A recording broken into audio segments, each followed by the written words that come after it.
Welcome, Pewter Report readers, viewers, and listeners to a brand new edition of the Pewter Report podcast brought to you by Briar-Greaves Insurance. Protecting your assets starts with a company that you can count on. So whether it's auto, homeowners, flood, boaters, or business insurance, Briar-Greaves Insurance are the best people to work with.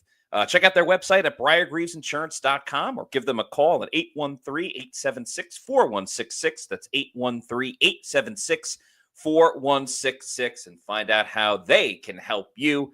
Happy Monday, everybody. Hope you all had a fantastic weekend. We appreciate all of you that checked in with us while we were on our Pewter Report live draft stream on Thursday night, Friday night, and Saturday during the day and into the evening. So we had one day to chill out a little bit, think about what the Tampa Bay Buccaneers did. And we're going to recap who they drafted, what's going on with this Bucs roster, and recap a 2025 draft. So I'm your host, Matt Matera. Joined with me is the face that runs the place at pewterreport.com, SR, Scott Reynolds. And Scott, after we signed off on Saturday night, we had Sunday, still doing some draft coverage and everything like that. But now, as we start today's Pewter Report podcast, you feel better, worse, or about the same about how you felt on Saturday once the seventh round was done? I feel really good about this draft class. I really do. It's so amazing how solid it is from start to finish, from first round to seventh round. Like there is not a single draft pick that I don't disagree with, that I could find fault with. And I just think that these players have yet to play it down in Tampa, yet to put on a Buccaneer helmet, but just based upon the production and the character fits and all of that, this is a draft class that kind of surprised me because I didn't think there was enough holes on this team, enough fits where these guys could come in and make an instant impact. But you could make an argument that each one of these players could come in and actually make a pretty good impact, not just make the team. I think all six make the team, but make an impact. And we saw that last year with four out of the draft picks, right? Graham Barton, to a much lesser degree, Chris Braswell. I'm not even going to really include him because he was really kind of like a down the depth chart defensive edge rusher. But we saw it with Tyke Smith. We saw it with Jalen McMillan. We saw it with Bucky Irving. Devin Culp to a little degree towards the end of the season, but really it was those four guys, Barton, Irving, McMillan, and Smith, that made an instant impact. And I'm not saying all six are going to be like those four, but I think out of the six, there's going to be maybe at least three that will have a very similar type of impact. And, this is a deep roster. This is a talented Buccaneer roster. So the more drafts that you get in Tampa Bay, it should be a situation where fewer of these guys actually see the field. But with this draft class and the fits, I'm shocked at how well the Bucs drafted, given that premise. Yeah, there's no player that the Bucs drafted that I think any of us really went, I don't typically know. I don't typically, jive with what that decision process was. Like maybe, for example, I think Jacob Parrish is a good one where, I wanted Xavier Watts. I wanted Tampa Bay to go after him. But I understand the thought process of going with the guy who could be the starting nickel corner this year. Yeah. And that's a huge hit in the third round. I mean, we saw the impact of the third round players for the Buccaneers last year. So they want that same type of success. So yeah, absolutely. If they get 3 or 4 guys to like really make a name for themselves this season alone, that's a heck of a start to this draft class. Ultimately, we can't really, decide on whether or not this is a good draft class or not until, 3 or 4 seasons from now when these players have truly developed. But I think in each position, and what's so interesting with this Bucs team is it's based on the front office, but I think it's because they've done such a good job of they're able to acquire players, whether it's free agency or in this case, the draft, acquire players that you think, okay, they can do something in the future, but man, they can also do something right now. Like Benjamin Morrison, for example. I look at him as a guy that I don't know exactly what his impact is going to be this year, but I think he's going to be the future starting corner for the Buccaneers and be that lockdown, shutdown guy that every team looks for, not just the Buccaneers. Right. But in the immediate, I see him as like and I'm not comparing the play style, but last year was Zion McCollum's true first year a starting corner. Mhm. Essentially was starting 2 years ago because he was coming in for Carlton Davis and Jamel Dean. I'm not rooting for an injury or anything like that, but I'm just mentally preparing myself for when Jamel Dean is injured in the game or gets injured and might have to miss a Right. little bit of time. I'm fully prepared for Benjamin Morrison to come in and essentially be that starting cornerback when Jamel Dean gets injured. I don't want it to happen to Jamel Dean, but realistically, I see him having an impact there. Ibuka, it'll be super interesting in terms of what his impact is this season. Because I think Yeah. long term, we're all in agreement this could be a big time impact. There wasn't really a risk involved with drafting him. It's just more, this is Mike, this is Chris. Are you going to go 4 wide? Does he beat Jalen McMillan? It's Yeah. funny enough that arguably the 2 starting spots that players drafted from this year's draft class might be able to obtain is Parrish as the slot corner and maybe Tez Johnson as the punt returner, Yeah. as the 2 main guys that could be starting this year, and they come from completely different degrees of the draft. Yeah. I mean, that's yeah, I think that's well said. The thing I like about Emeka Egbuka, we talked a little bit about this on the live draft show too, is this kind of is an iron sharpens iron situation where if you're Jalen McMillan and you have 8 touchdowns, you feel pretty good about yourself, right? As that number 3 receiver. Don't come to camp assuming it's going to be yours, right? It very well could be. I mean, it might be a situation where Egbuka, is a wide receiver 4, but he will see the field plenty because the Bucs like to rotate the receivers. Having said that, it's an interesting situation where he can come in and really push McMillan and make sure that he doesn't have a sophomore slump. We kind of saw that from Trey Palmer, right? We Yeah. saw Trey Palmer play pretty decent as that wide receiver 3 as a rookie. And you're like, okay, arrow pointing up on this guy. And McMillan came in and just stole the job and really just kind of sent Palmer to a bit of a tailspin down the depth chart. So I think this is good, not just for an insurance policy for Mike or Chris in case there's an injury, but also too to iron sharpens iron with Jalen McMillan, and to ensure that the McMillan is on top of his P's and Q's during training camp too, that he doesn't have a fall off. The competition is throughout this team with the draft class, with guys here last year. And what's good is, obviously, like Vita Vea is going to be starting this year. We don't have to worry about that. Or Yeah. like Baker Mayfield. But really, at a lot of these positions, even the guys who are set in stone, ready to go for this season, it sends a message to everybody that, there can't be any complacency that Yeah.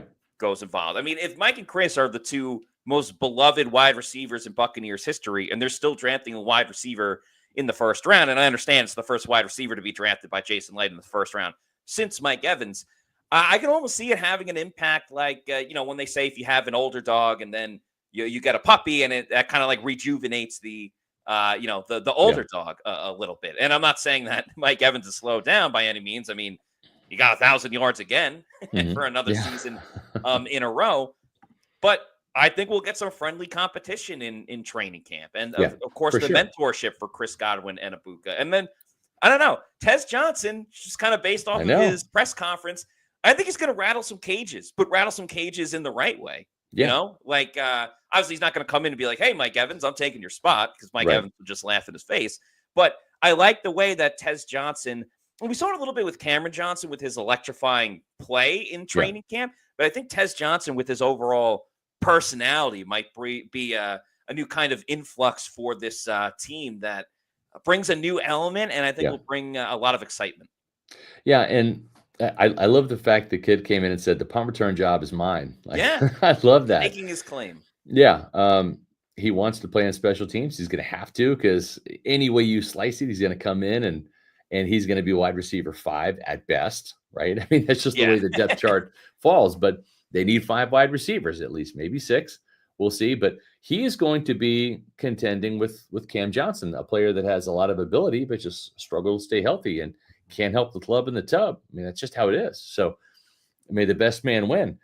And Trey Palmer, for all of his speed, did nothing as a punt return guy last year, averaged less than 10 yards per punt return. And I think the long was 17. So it certainly is an opportunity for him to come in and win that job. And, it's not a full-fledged offensive starter position, but it is a starter on special teams. I think Sean Tucker, for example, is the starting kick returner on this team. He had the best average, broke off a couple of big runs last year, and you want to find ways to get him the ball. If he's not going to be used on offense because of the depth chart where he's number 3, then yeah, you want him as your kick returner because you want guys that have that type of speed and electricity to touch the ball. And I think Tez Johnson comes in, maybe as the favorite right now for the punt return job, and he'll be competing with Cam Johnson and Trey Palmer again. And again, when you elevate the floor of your organization, of your depth chart, that's what you want. You want better depth, because if you have to turn to the depth, there's not going to be that massive drop off from one position to another. So I think that everybody here on this team is making the team this year. I mean, we haven't seen them yet put a helmet on, but based upon their accomplishments, I don't think there's any questionable picks. I don't think there's any reaches. And all of these guys seem to make an awful lot of sense. They're very competitive. They've got high character. They're very team-oriented players. And I think that's a great start. Yeah, the Bucs almost this year fell in love with the person as much as they did with the player. And I think that it's no surprise that many of these players that were drafted by Tampa Bay were team captains at the respective schools that they played at. We always talk about the Levante David model and the type of player that can come in and add to this locker room and fit in with this locker room the way that really everybody else has. And to go back to Tez Johnson real quick, I like that they bookended wide receivers with Ibuka and then Tez Johnson, because for a while it has really been with the Bucs. Okay, we're going to see what we can get out of, an undrafted free agent, or we're going to try to get one of our day 3 guys to be, a full-fledged contributor on this team, whether it's Jalen Darden or, Tyler Johnson back in the day, and, even Trey Palmer right now. But going with the Buka and obviously with the McMillan pick last year, they're putting a dedication to, we have a backup plan in case something happens to Mike and Chris. And then we talked about kind of like taking a flyer on Tez Johnson. If you're going to at least have one of these late round guys or undrafted free agent guys battle for a spot, let it be the last spot or a position that can have a versatile role as a punt returner and kick returner, where he's adding more value instead of just, he's here in case somebody gets hurt. Because I do wonder how he will fit in the NFL, just because he only weighs 154 pounds. And, I know he says he's going to break a lot of tackles, but, until he actually does it at the NFL level, it's just kind of talk right now. It's kind of crazy that the Buccaneers on Saturday had the lightest player in the NFL on their roster, as well as the heaviest player on their roster, in 464-pound Desmond Watson, who our friend Joey Knight over at the Times says actually is down to 437 now. So that's significant. He's heading in the right direction. But still, 437 is still the biggest player in the NFL. And you got the lightest guy in Tez Johnson. So Tampa Bay at both ends of the spectrum in terms of that. We'll talk more about Watson a little bit later. I did a Pewter Pulse video on him that's gotten, I think, 10,000 views already. So there's obviously a lot of interest in him. So that's awesome. But listen, speaking of numbers, we had a very significant number happen over the weekend, a number that really we weren't quite expecting to happen, to be perfectly frank with you. It's a number that kind of surpassed our wildest expectations and our wildest dreams. We had about 25,000 people tune in to our live draft show last year. That's a good number. That's a lot of people over 3 days, a lot of Buccaneer fans. You look at Amalie Arena, what does that hold, Matt? 18,000 people. I'd say more than more than 18,000 people watched our draft coverage, mostly Bucs centric, right? I mean, those are Bucs fans.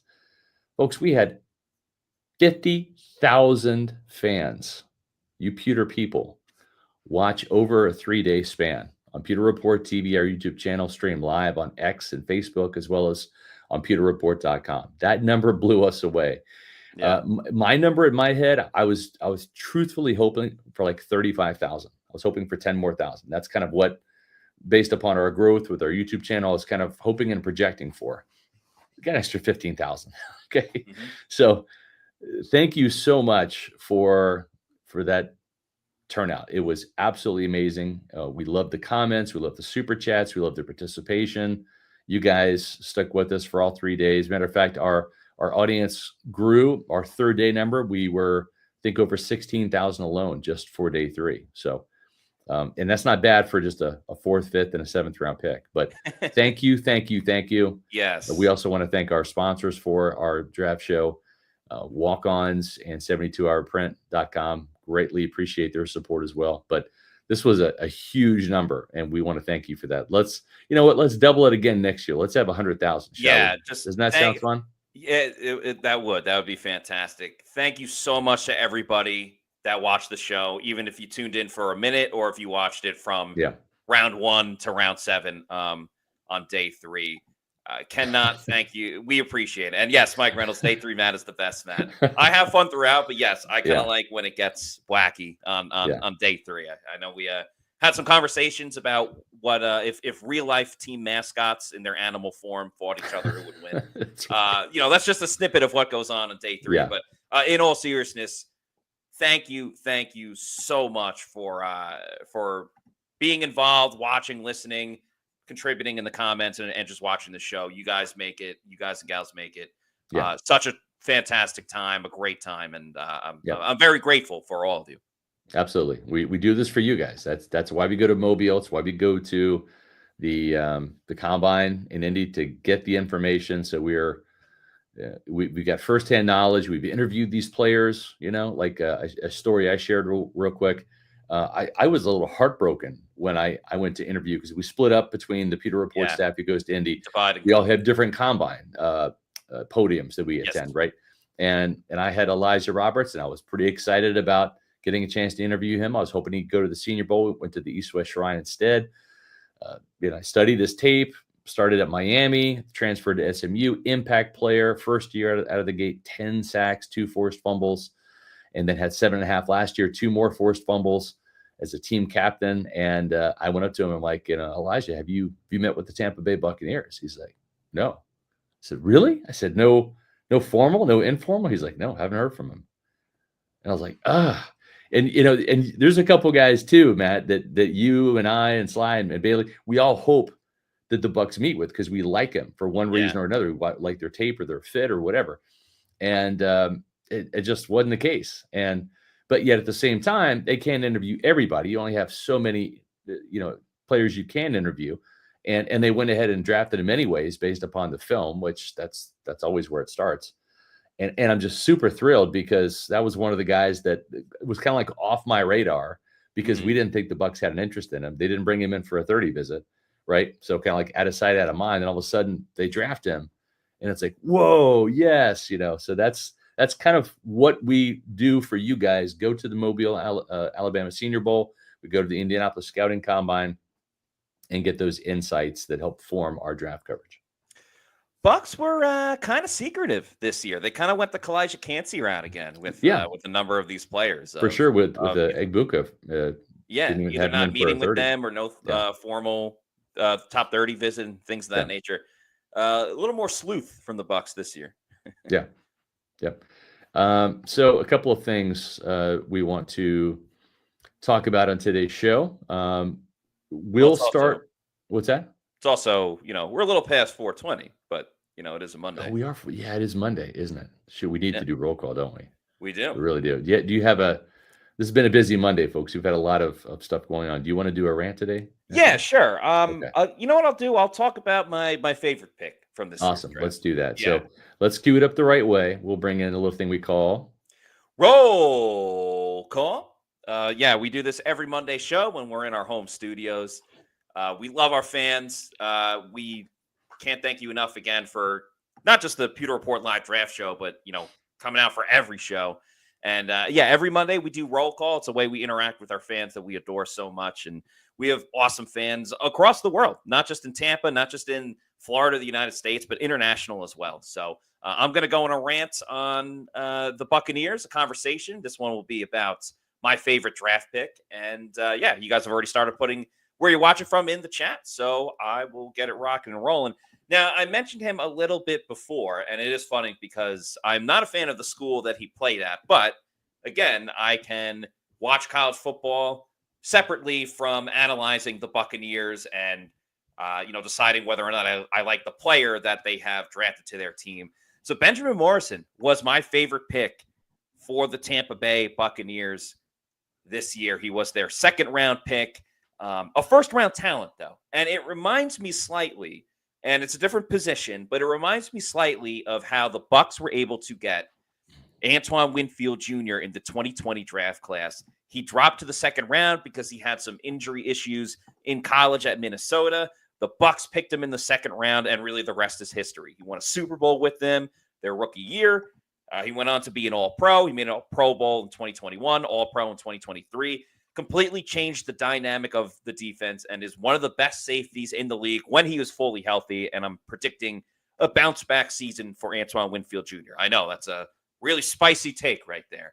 But Benjamin Morrison, I feel like the Bucs got a steal as well in terms of if he was fully healthy, if he played, 14, 15, 16 games for Notre Dame last season, the way he did his first 2 years there for the Fighting Irish, I think he's a first-round talent and probably doesn't end up in Tampa, Florida. Now, obviously, the big thing is the hip injury, which I still had my concerns about even after he was drafted, though it was still worth the risk. I feel much, much better about it now. After we spoke to Benjamin Morrison via Zoom, after he was drafted, he explained that essentially he's had this hip injury since he was born. It was a bilateral hip. He had to get one surgery done in high school, the next surgery done, his last year at Notre Dame. And you had to balance it out at certain times because you had to wait for his growth plates to develop, and also couldn't do both at the same time because he needed to be able to walk. And the fact that Hall of Famers Ed Reed and Brett Favre had also had these surgeries show that this might not be something that could linger later on or even going into his NFL career. So this guy is a ball hawking player, but he does a little bit of everything. He has a high football IQ. He anticipates where the ball is going to be, and he savors those one-on-one matchups against the best wide receiver of the opponent. He had a great matchup against Marvin Harrison Jr. 2 years ago at Ohio State. He had 9 interceptions in 3 years of college football. He didn't even have any last year because he only played in 6 games. I think maybe down the road, it's obviously not going to happen right away, but down the road, he can be a shutdown corner for the Buccaneers. And I know Todd Bowles likes to just play one corner on one side, one corner on the other side. But I don't know. I get some vibes with him that he's going to be a player that could travel with wherever the other wide receiver goes. He takes the ball away. He's a pretty good blitzer too. Doesn't do it all the time, but can get to the quarterback. He actually forced a fumble on Tyler Shuck last season, and maybe he'll do that again this year when the Bucs play the Saints. But I'm very excited for Benjamin Morrison. He might not even start this year, obviously, with Jamel Dean and Zion McCollum there. But I have high hopes for this player. I thought this was a great pick in the second round.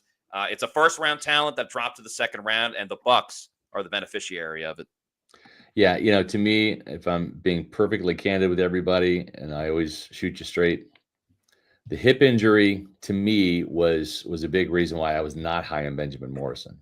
And I know that they had him in for a formal visit at the Combine, I'm sure, to talk about that.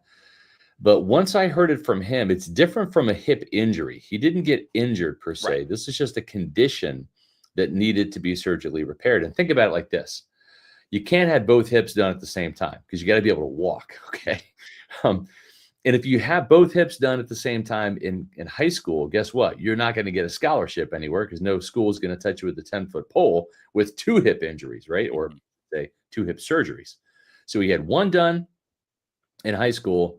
Then what happened his freshman year at Notre Dame, Matt? How did he recover from that hip surgery? Do you remember how many interceptions he had? I believe it was 6. 6 interceptions, yeah. Seems like he recovered pretty well from that hip surgery, right? I mean, to go out there and start as a freshman and get 6 picks at Notre Dame, yeah, that sounds like pretty good recovery to me.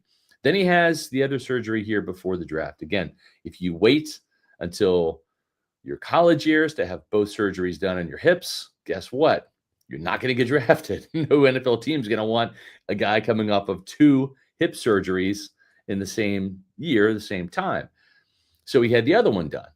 And like he mentioned, Ed Reed had the surgery done. So did Brett Favre. They have gold jackets.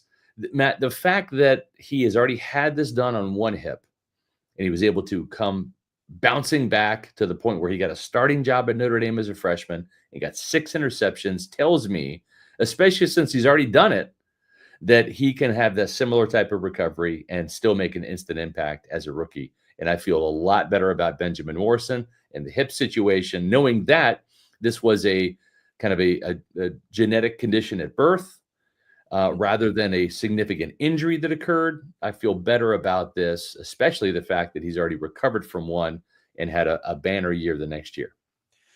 And he's also got the genetics for it. I mean, his dad played in the NFL, Yeah. so he has the With genetics Todd for it. Bowles. And of course, yes, played with Todd Bowles. Todd's last year of his NFL career when he was with the Washington Redskins, and Darryl Morrison, Benjamin's dad, his first year in the NFL. They were teammates.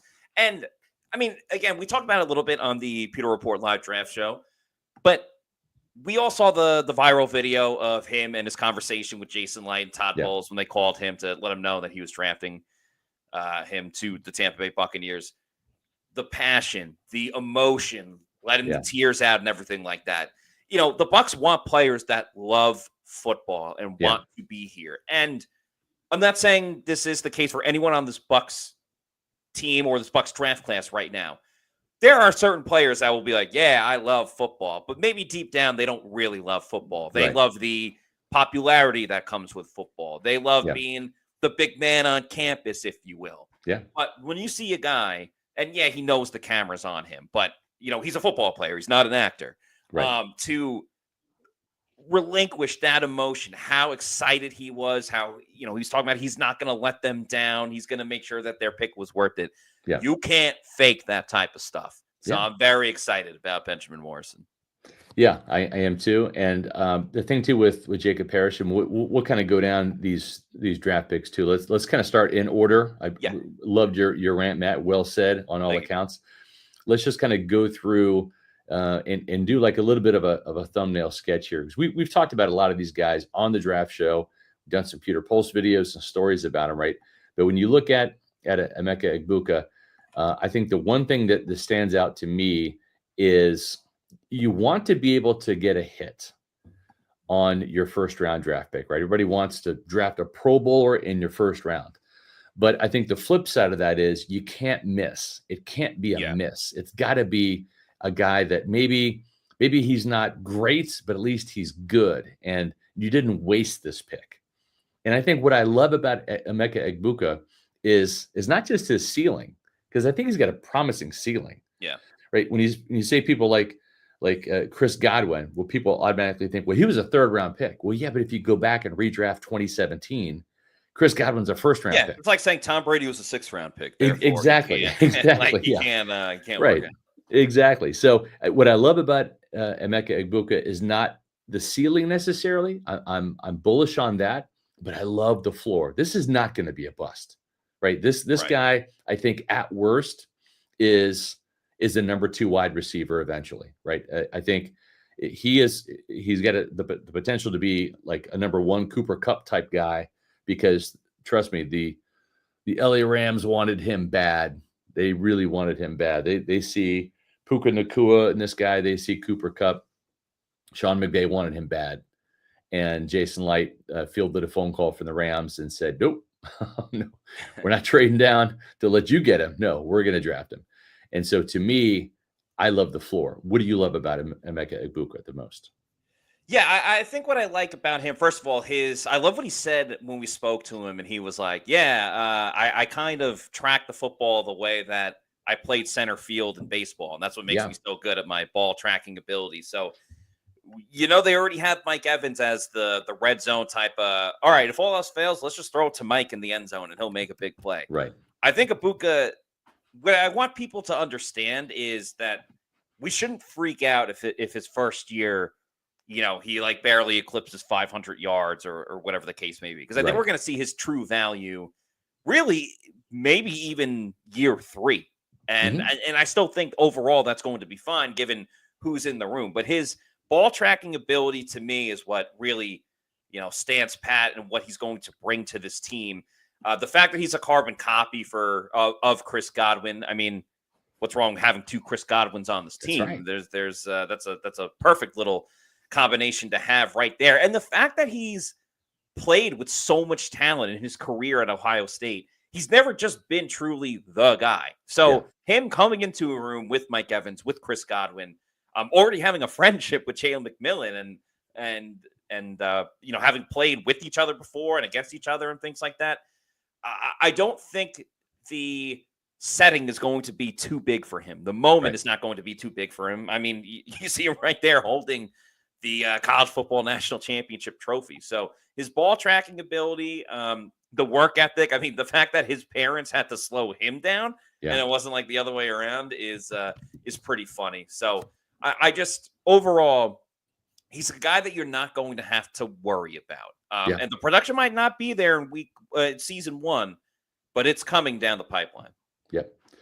You talked about Benjamin Morrison, the Bucs' second-round pick at Notre Dame, and you covered a lot of bases there. I think Yeah. the thing that I'll kind of talk about with regards to him, as well as we transition into Jacob Parrish at a K-State as the third rounder, both of these corners started as freshmen, Mhm. at big-time programs. K-State in the Big 12, Notre Dame in the you know, playoff team, right? Went to the national championship. So to me, Jacob Parrish was on that Big 12 championship team that beat undefeated TCU and took home the Big 12 title. So both of these guys have got the football IQ to see the field early. And with Jacob Parrish, Kansas State had Julius Brents was the other starting corner. He was drafted by the Colts in the third round, last year. And there were a couple of senior corners on that team as well. But Parrish found his way in the field, Mhm. mostly as an outside corner, despite his lack of size. He's kind of a tough, he's got some dog in him. He really does. He's a tough corner. But because of the size and the speed and the twitchiness, he'll be better suited to play inside in the slot. What do you like the best about Parrish? The speed for sure. But I love that he's physical. I love that he's going to nip at your heels. He's going to do anything that he can to really make the play. And I think undersized guys already come in with kind of a chip on their shoulder. I just think he's like in a way, their games aren't exactly the same, but he's just like a better version of what we like about Christian Izzy, and of just all Yeah. hustle, the speed, way faster than Christian Izzy, and that's why Yeah. he's probably going to win this job. But anytime that you have somebody that can hang with any type of receiver, and Lord knows the Bucs need help with, getting stops over the middle and things of that nature. And Right. a lot of times when you're guarding that slot guy, that's where they're going is over the middle. So yeah, size will always be a concern, but you could say that about plenty of corners in this league. Being able to stay with every receiver and then Yeah. having the willingness to tackle too. Not every corner has it, but Paris certainly Yeah. has the effort.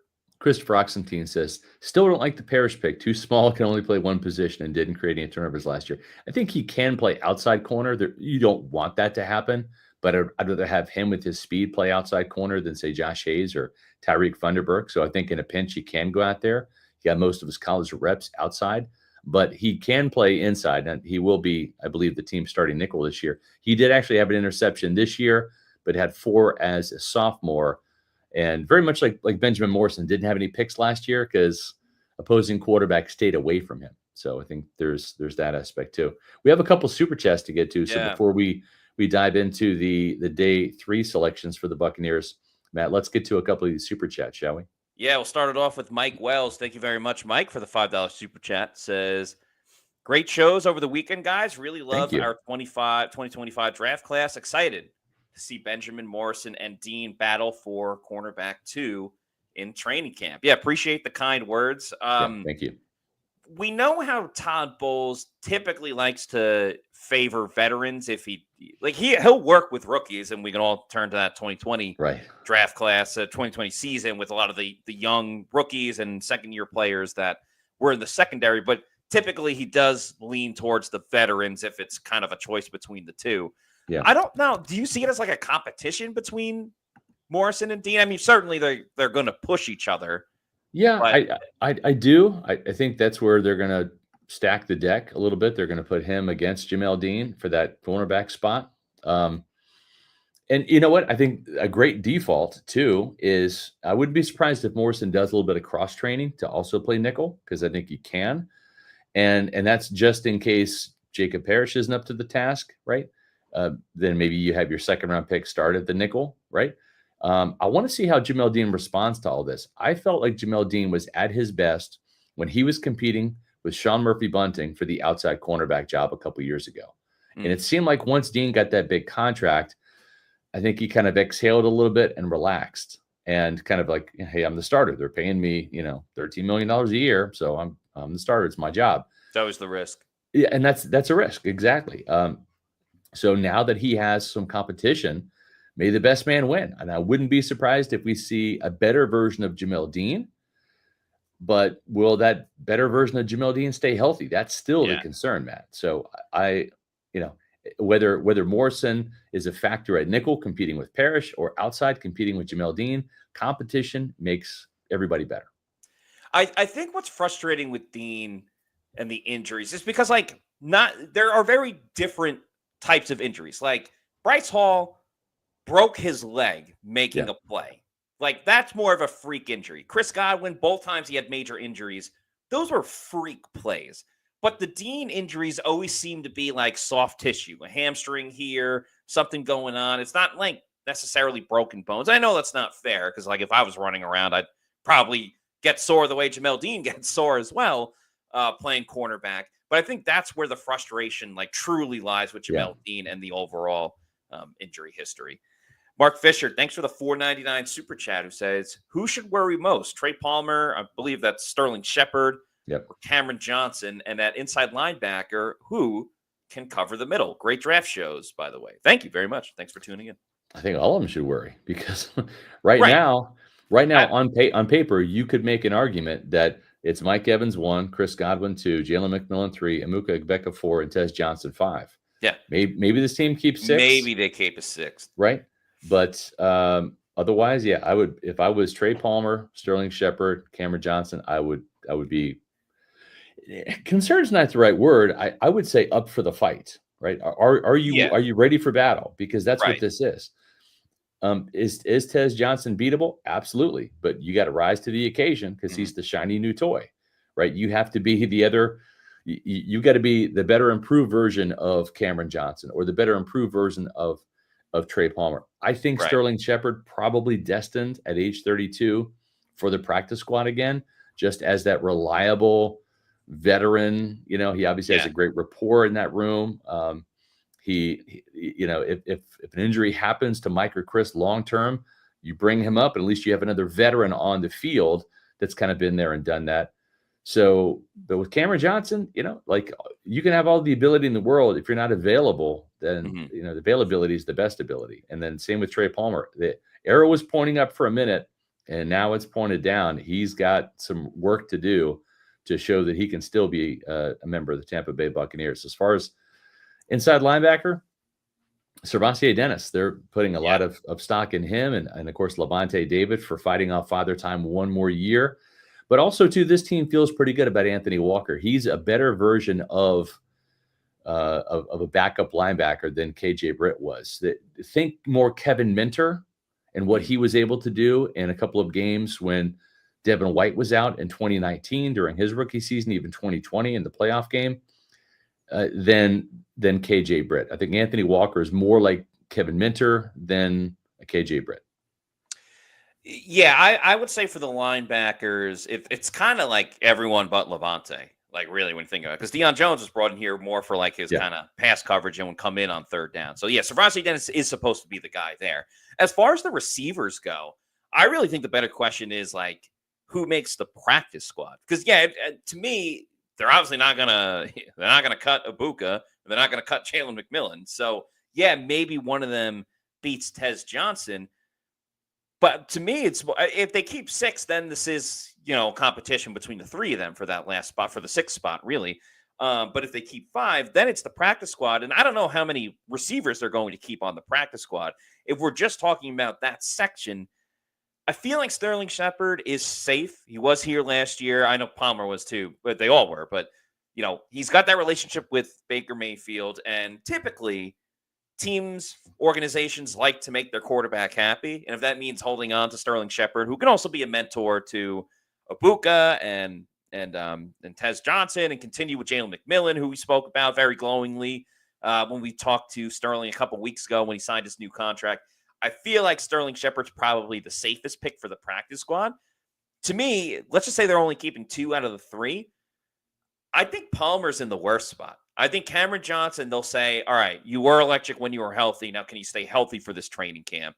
And you bring something a little bit different than what really Trey Palmer brings to this team. So I would say if anyone's worrying the most, I think Trey Palmer would be the one to worry the most. And if 2 out of the 3 were going to make the practice squad, I'd say it's Shepard and Cameron Johnson. But we'll see. Long way to go. Competition. Anything can really happen. Jamie Miles, thanks for this $5 super chat. Yeah, thank you. 2024 had 4 contributors / starters: Bucky, Tyke, Jalen McMillan, Grant Barton.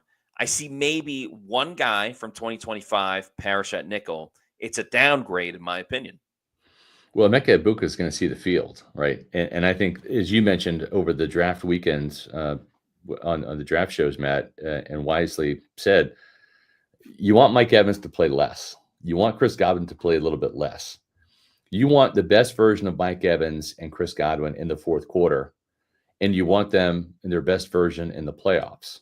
And how do you do that with aging wide receivers?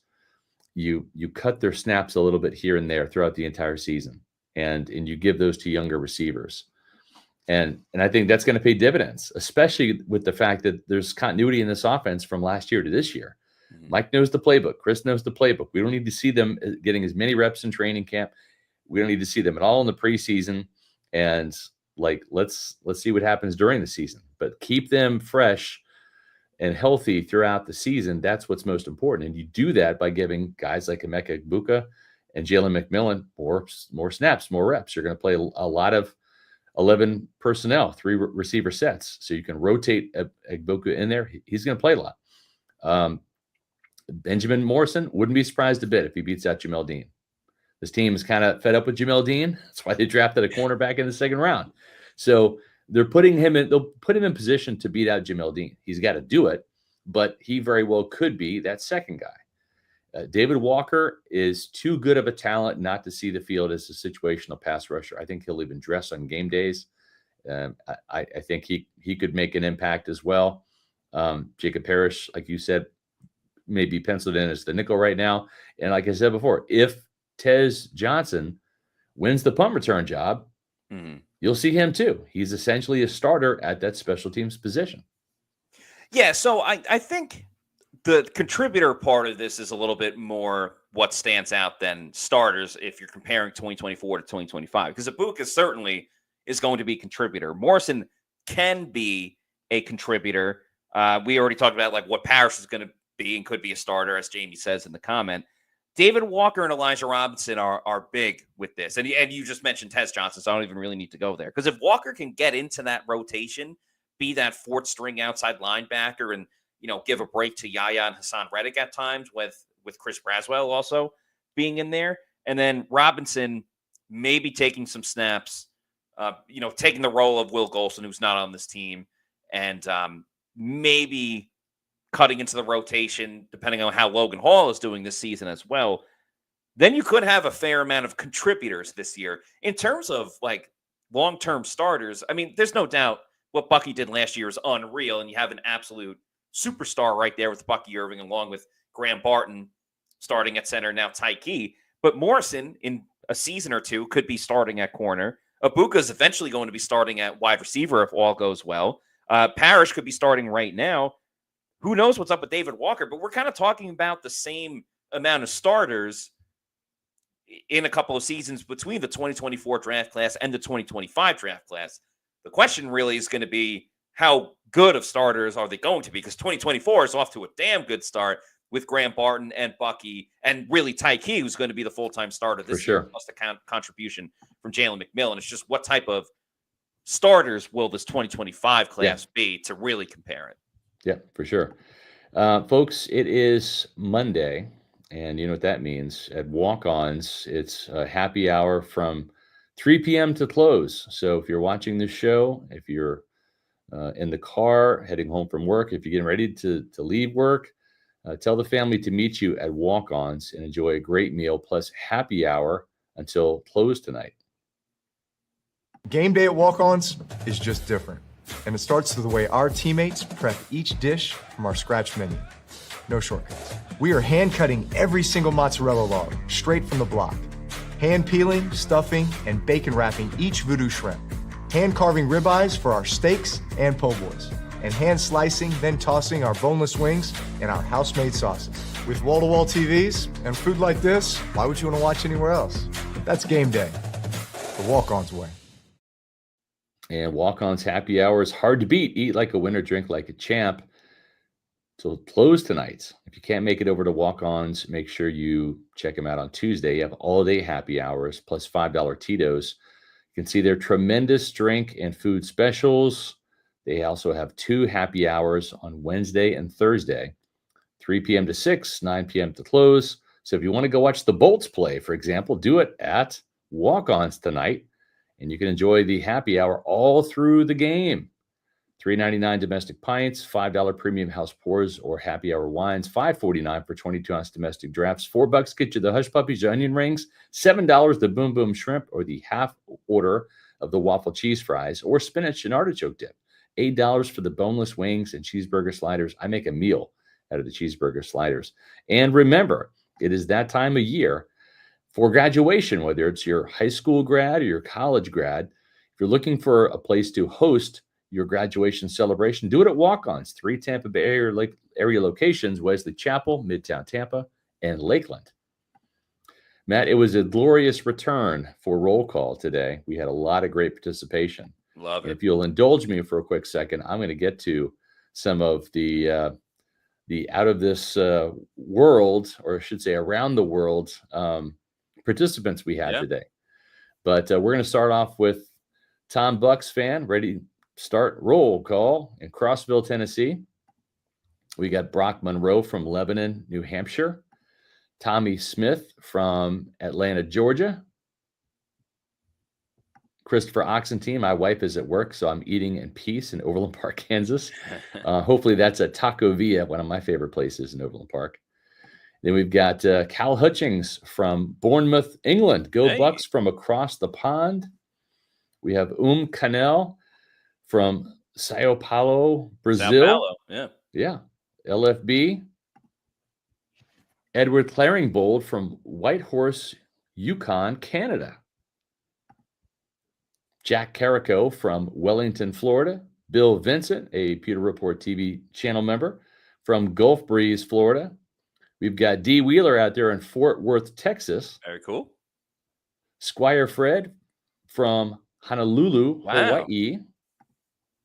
Brandon Funk listening on the way from Carolina to Ohio. I guess you're driving. Drive safely. Speaking of drive, Real E 1981 over there in Indianapolis 500 territory in Indianapolis, Indiana. Mike Eckstein, Mike in Grand Rapids, Michigan. And Kieran Butt from Norfolk, England, or UK, I should say. Congrats on a great weekend, guys. Thank you so much, everybody, for tuning in. We greatly appreciate that. And another thing we like to do, too, is give a shout out to our Pewter Report TV channel members, our platinum members. Thank you to Scott Federico, Rachel Gordon, Noah Parr, Scotty J, Dave Anderson, Hezo813, Ash Fishpool, Joel Elrican, Sam, John Dale Morris, Zach Brannigan, RP89, Eric McMillan, Connor For Reals, Zach Jarvis, Kevin Thomas, and Mario Thomas. Thank you all so much for supporting our efforts here at Pewter Report. We picked up a couple new subscribers over the weekend. And if you would like to join the masses and help us grow our YouTube channel and do fun things like travel to Mobile and Indianapolis for our off-season ventures at the Senior Bowl and the Scouting Combine. You can show your support for Pewter Report by becoming a channel member. There's 4 different membership levels you see here on the screen. All you do is hit the join button on the front page of Pewter Report TV. It'll pop up this menu as well. You can pick the one that best suits your budget, from $3.99 a month to $6.99 a month to $9.99 a month and $24.99 per month. The Pewter Premier and Platinum members get access to a special Pewter Report podcast that Matt and I do on Friday at 1:30.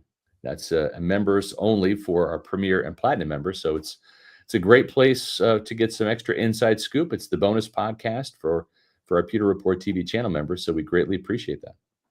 Yes, we do. Thank you to everyone that supports this YouTube channel in one way or another, such as through Super Chat. So thank you to Elusive Tortugas for the $2 Super Chat, who says, how do we feel about Watson and Sanders? Of course, talking about some undrafted free agents. Desmond Watson, big guy out of Florida that we just mentioned a little bit earlier on the show, and Shiloh Sanders, the other Sanders player that was available to be drafted in NFL draft. Of course, there's a lot of commotion about Shedeur Sanders. Obviously, Shedeur and Shiloh, the sons of Deion Sanders, the Hall of Fame cornerback, who also played a little bit of baseball and now is the coach of Colorado. But I think there's a lot of excitement with Desmond Watson. I mean, obviously he's gigantic. Everybody immediately pointed to, whoa, him and Vita Vea could stop the like they did against the Eagles a couple of years ago.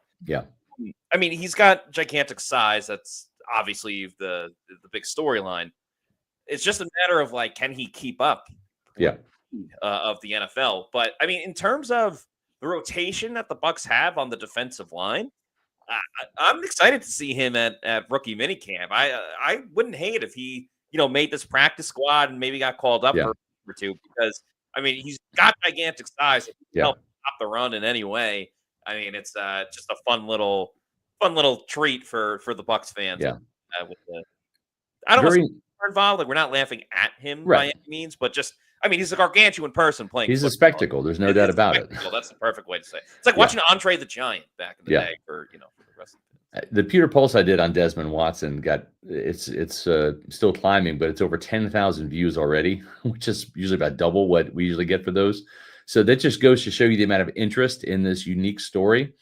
And he's already down to 437, which that's a lot to lose about 30 pounds in 1 month. When you're that big, it's kind of easy to do to put on a lot of weight and to lose it really quickly. You kind of hit plateaus throughout your process. But I think if he can get down to 400, 380, somewhere in that range, he gives himself a shot to be on the practice squad. The good news is his football idol is Vita Vea, and he's now teammates with Vita Vea. Vita Vea's struggled at times with his weight and has gotten serious about it. Came in to camp the best shape of his life last year during the OTAs after working out with Ndamukong Suh. So what better person to have as your role model in your locker room is someone who's been through kind of what you've gone through to a degree. And we'll see what happens. As for Shiloh Sanders, I just did a Pewter Pulse video. It's actually now up. So in a couple minutes after you're done watching the podcast, you can check that out as well. Kind of a different situation there. Shiloh is not a bad guy. He's not a bad character whatsoever. He doesn't have bad character. But the thing with Shiloh is he's not that great of a safety, right? He wasn't going to get drafted. DJ Giddens juked him out. This was like his worst game at Colorado, was against Kansas State. Took terrible angles, missed a lot of tackles, etc. The thing with Shiloh is he grew up in that orbit of Deion Sanders, where everything is filmed, an entourage of camera crews. He's used to kind of being in the spotlight. Granted, he's not Shedeur. He's not that talented, right? But will the ego, and I say ego because even at the East-West Shrine Bowl where he played, he said, I look at myself as a brand.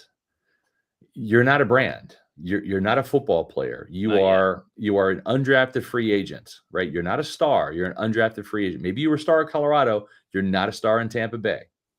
Like you have not made this team. You may not even make this team. You may never make the practice squad. He needs to come in humble. He needs to come in and listen and not talk. And you have to wonder, for a guy that has had so much adoration and fame, and a lot of it has to do with his last name Sanders and his dad being a Hall of Famer, but being on all of the podcasts and TV shows and all of that. Are you going to be focused on football? Or are you going to be focused on, on social media and antics? And if he comes in focused on football, he has a chance. As John Gruden famously said, there are two kinds of guys in the NFL. There are players and players. And Gruden wanted players, guys like Warren Sapp, Derek Brooks, Mike Allstott, John Lynch, Rondé Barber. Those were players, guys that were serious and very good at football. The players, they don't last long. They love being an NFL player. They love having the jersey. They love, social media, and they come and go. And we'll see if I'll say this. Shiloh did fire his dad as his agent and hired Drew Rosenhaus. So maybe that's a step in the right direction. I thought that was like kind of a joke, though. Because I don't think Deion actually his agent. Like, how is he his agent, but also Colorado's head coach? Like, wouldn't that be conflicting? Well, but I mean, you heard what Deion said, right? That he, when it came to Shedeur and Travis Hunter, he was going to get involved in the process. Yeah. No, he was definitely going to meddle with that. So I'm just saying, like daddy ball can happen at every level. I saw that firsthand at Pop Warner, like a lot. It just happens. It happens in high school. You have daddy ball, right? It can happen in college, and it can even happen in the NFL, even though Deion's no longer in the NFL. I guarantee you he's going to be inserting himself. I do like that Shiloh is a little more self-aware, I think. Yes. Because he's older. He's 25 too. Right. And because he was 23. He knows that they had the draft party for Shedeur. Yes. And he's like, oh man, if you're sliding, what are they going to say about me? And he was joking because he knew he was going to be undrafted free agent anyway. But yeah, I mean, he only had one career interception in college. He played 2 years at South Carolina and then 2 years at Colorado. Yeah. Well, he played 2 years at Jackson State as well. Yeah, that's a smaller school. He had 5 picks there. That's right. But that's a much different level of competition. Yeah, exactly. In terms of actual Division I. Yeah. Did have a pick 6 in 2023. Yep. Not a lot of pass breakups either. Only not a ton of pass breakups. 6 career pass breakups, 5 with Colorado. His one claim to fame in 2023, he had 4 forced fumbles. That's not bad, but you're going to need a lot more than that just to make this team. So we'll see. If it's all glitz and glamour, then probably not going to make this team. But Todd Bowles isn't going to put up with BS anyway. So the interesting thing is he loves the highlight reel hit. He loves to lead with the shoulder and hit. And you see it here. He's forcing a fumble. This is also a play that got him ejected because he hit the receiver in the head. It was a targeting play, right? So he will force the fumble. He's got good ball awareness. I will say that about him. But he's pretty much a strong safety only. 4.59 speed. Doesn't really have the range to play free safety, right? So he's going to be competing with the likes of Kayvon Merriweather. There's another safety that I happen to like better, J.J. Roberts out of Marshall. Mm-hmm. I think he's more talented than Shiloh. The Bucs signed him. There's another player that they signed. He's not a safety, but John Bullock from Nebraska. He's got a chance at making it. And then, of course, they also signed Ben Chukwuma, too, who is a tackle from Georgia State. He actually got the most guaranteed money of any undrafted free agent signing around the league. So this guy's pretty much going to make the roster, or I should say, at least the practice squad, because they've guaranteed him $300,000. He's got a $55,000 signing bonus. Yeah. And he's got, I think, $245,000 in guaranteed money. So some pretty good free agents. We'll see. I think the key for Shiloh Sanders, as I say, and I say more about him in my Pewter Pulse, but biggest thing is just come and focus on football. Don't focus on the cameras and the entourage and the spectacle. And maybe with him being outside of the orbit of Shador and Dion, that could happen. And I think it should. But if he's used to that, if that's who he is and wants to be, and he wants to bring Colorado down to Tampa, it's just not going to work out. Yeah, I agree in that sentiment. Got 3 more super chats to get to close out the show. Meets McGee, thanks for the $5 super chat, says Emeka does not telegraph his hands when the ball is thrown his way. He'll position his hands at the very last minute for the catch, a special quality. It's a good observation. Yeah. Yeah. He's a very, very polished guy, man. He's such a polished receiver. I think he's more NFL ready right now than Tet McMillan, who the Bucs are going to see twice a year with Carolina. Now, McMillan's ceiling might be a little bit higher, but you know that you're off to a good start with Emeka Egbuka. Joel Elrican, thank you for the $5 super chat, says, what an amazing era of Buccaneers football. Every player in this class just comes off as a pro. I can't wait to see them in training camp. Go Bucs. Yeah, I mean, there's a reason the Bucs have been the longest tenured NFC team to make the playoffs consecutively, dating back to 2020. It's been 5 years in a row. Yeah. Not many teams could navigate the quarterback situation that the Bucs were able to, going from Tom Brady to Baker Mayfield. But a big reason why they were able to is because of the great draft classes that Jason Light has had year in and year out. We know how awesome 2024 was as far as the draft class went. And I don't know, I think a lot of us have a pretty good feeling about 2025 with these players as well and what they'll bring to the team. Yeah, I agree. Well said. Coulter Castelleja, thanks for the $2 super chat, says, any free agent linebackers Bucs could go after? There's going to be some players I think they get cut after the teams have their rookie minicamps and they see what they have. I think you're going to see some older players get released. That's typically how it is because you got younger, cheaper, faster, more athletic talent that comes in to replace some of the older guys with maybe some injury concerns, with some bigger contracts. So you're going to see some players, I think, get released. We'll see if any of those players are linebackers, or not. We shall see. Did have a question here that I wanted to get to from Trayon Sham. Why no Desmond Watson interview? Well, Desmond wasn't drafted, so we'll have a chance to interview Desmond at the rookie minicamp in 2 weeks. It's not going to be this weekend; it'll be the next weekend. So we'll have an opportunity to interview him there. But they only have those interviews for the players that they draft, not the undrafted free agents. We'll get a chance to meet them and see them in no time at the rookie minicamp.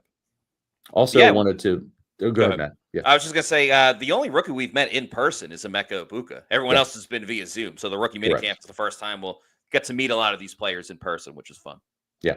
Speaking of Emeka Egbuka, we're going to get Trevor Sikkema's thoughts on him and all of the Bucs draft picks and probably Desmond Watson too, since Watson was a former Florida Gator and so is Trevor Sikkema. You can find the Bucs draft analysis from PFF's Trevor Sikkema, friend of the program, former Man Bun alumni, Pewter Report alumni, our favorite Pewter reporter. You can check him out at 4:00. He's going to join Matt and I tomorrow to talk about the Bucs draft. And remember, last year he was super excited about Bucky Irving. That was his guy. So we'll see if there's a similar guy on this out of this draft class that Trevor likes and thinks might emerge. He may just say Trevor Johnson, the Bucky Irving that plays wide receiver. Tez Johnson. Yeah. But we'll continue to talk more about the Bucs draft class tomorrow. We didn't really touch on a lot about David Walker, Elijah Roberts, and Tez Johnson. But that's what Trevor's here for. That's what Trevor's here for. We'll get into all of that tomorrow on the show.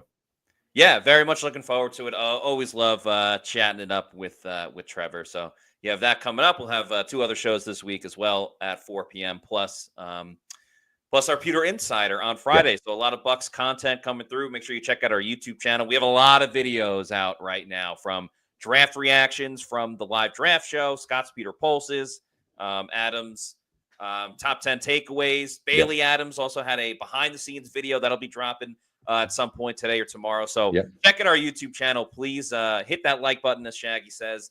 Like and subscribe. Follow us on all of our social media on X, Facebook, and Instagram. We are at Pewter Report. Our YouTube channel is Pewter Report TV. So, yes, hit that like button. Leave a comment on this video as well. That's going to do it for us on today's show. For Scott Reynolds, I'm Matt Matera saying thanks, everybody, for watching. And we'll see you tomorrow at 4 p.m. for another edition of the Pewter Report podcast. Out.